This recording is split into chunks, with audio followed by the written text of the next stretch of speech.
I love the healing stories of Jesus. And the story that we just heard from Acts was not Jesus healing, but was Peter healing. As Jesus continued in his ministry, he shared with his disciples that they were to heal and teach so they could carry on. The story in Acts is after Jesus' death and resurrection, and Peter and John are going around and healing and preaching. I want to share with you a story of healing that's my own. In 1995, I had a girlfriend who was diagnosed with cancer. She had a number of different health problems, and this was just one more. She was only 38. Our point of commonality was that we liked rabbits, and we showed rabbits. And she had been convincing me to attend a national rabbit show that would be held that fall. And she said, "It's really awesome, you really need to go." And I had finally made plans to attend my first National Rabbit Convention.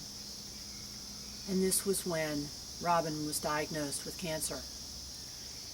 Since she was young, they gave her a pretty aggressive dose and nearly killed her. She spent a whole month in the intensive care unit, and then she spent another month in a regular bed in the same hospital. A week before I was to leave for this rabbit show, she called me up to say that she was being moved to a nursing home to die. Well, I wanted to come visit her and bring a bunny that might cheer her up. I had visited her in the hospital, but the hospital doesn't let you bring animals in, but nursing homes do. And I was so busy trying to get ready for this show, I just couldn't manage the time.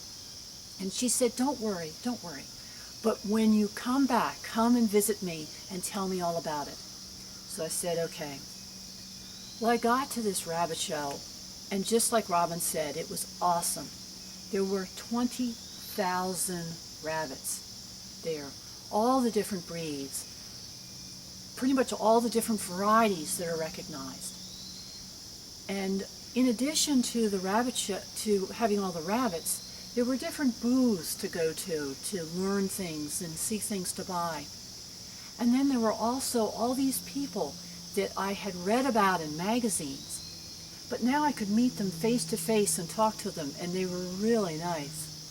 Oh, and by the way, there was a rabbit show, and I took 4 rabbits, which I entered, and I was hoping to possibly get maybe a 5th place ribbon. That would be awesome. There were 132 red New Zealands that my rabbits were competing against. I was so shocked when one of my rabbits actually won her class. So she stayed up to be in the running for best variety. I about fainted when they picked her as best red New Zealand. I was so excited when I got back. I called Robin up to tell her, and Robin said, no, you can't tell me. You've got to come visit me. You tell me when you come. So I said, okay. Well, at that time, I had a litter of bunnies that were 2 weeks old, and their eyes were still shut. And I put them in a cloth lunch bag, and I took them into the nursing home. Well, when I got to Robin's room, she wasn't there. So I asked the nurse, "Where's Robin?" And the nurse said, "Oh, go down the hallway. She's probably in the sunroom." So I walked down to the sunroom, and as I came in, there was somebody in the bathroom just to my left, and that was her husband, and he's washing up something. And I said, "Where's Robin?" And he said, "Oh, she's over there at the table. She's just vomited her lunch." And I looked over, and there was a woman in a wheelchair, bent over a table, her head resting on the table, her hands in her lap under the table. I walked over to her and I put my hand on her shoulder so that I wouldn't startle her. And I said, "Robin, it's Wendy." And she mumbled something.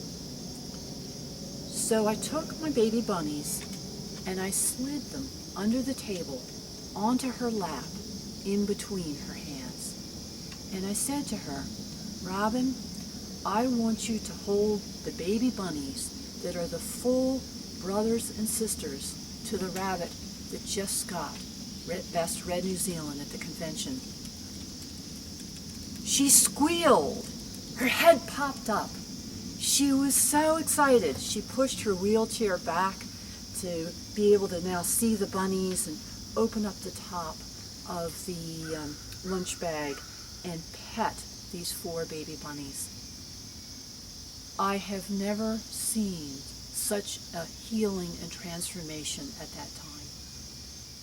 In just 2 seconds, she had gone from dying to totally alive and awake.